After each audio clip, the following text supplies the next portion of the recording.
Shalom, Bapak Ibu, Saudaraku yang dikasihi oleh Tuhan Yesus Kristus. Kita berjumpa lagi untuk membaca dan merenungkan firman Tuhan. Firman Tuhan pada minggu ini terdapat dalam kitab 2 Korintus pasal 10 ayatnya yang keempat. Firman Tuhan, karena senjata kami dalam perjuangan bukanlah senjata duniawi, melainkan senjata yang diperlengkapi dengan kuasa Allah, yang sanggup untuk meruntuhkan benteng-benteng. Tema meruntuhkan benteng. Bapak Ibu, Saudaraku yang dikasihi oleh Tuhan Yesus Kristus. Seorang bapak bersaksi. Saya sebelum bersaksi kepada orang yang belum mengenal Yesus, pasti berdoa untuknya.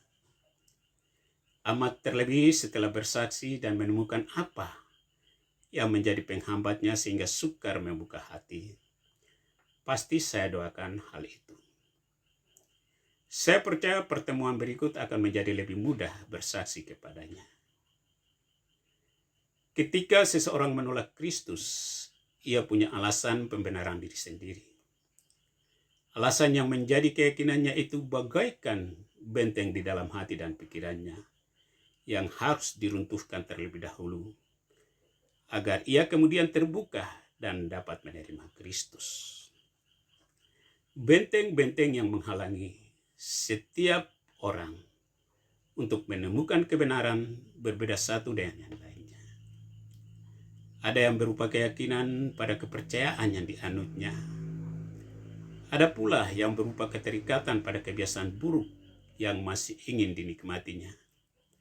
Misalnya kehidupan bebas, minum minuman keras, merokok, mendapat penghasilan untuk memenuhi kebutuhan hidupnya dari pekerjaan yang tidak benar, dan lain sebagainya.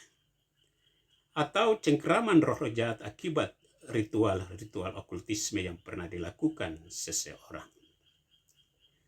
Benteng-benteng ini jelas tidak dapat diatasi hanya dengan kesaksian semata. Benteng-benteng tersebut hanya bisa dirobohkan oleh kuasa Allah. Coba bayangkan andai benteng-benteng itu telah diruntuhkan. Bukankah kita tinggal masuk untuk menaklukkan saja?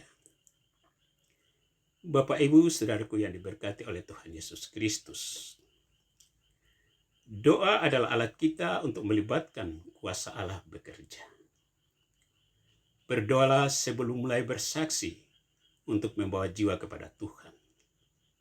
Setelah kita menemukan benteng-benteng apa yang telah iblis bangun dalam diri orang yang menjadi target kita, berdoalah minta kuasa Allah menghancurkan benteng-benteng yang menentang pengenalan akan Allah itu. Ketika benteng-benteng itu rubuh, kalau tadinya orang itu ketus, kali ini ia berubah ramah saat ditemui. Responnya pun menjadi positif terhadap kesaksian kita. Dan pada gilirannya, ia akan membuka diri bagi Tuhan.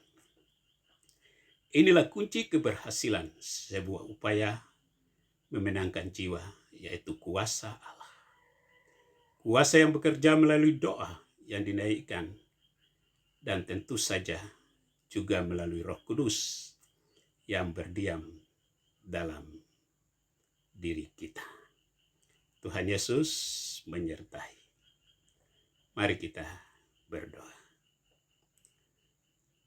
Tuhan Yesus, kami mau melibatkan kuasa-Mu bekerja ketika kami bersaksi. Kami mau keluarga kami dan orang di sekitar kami mengenal Engkau sebagai Tuhan dan Juru Selamat. Amin. Selamat bersaksi. Shalom.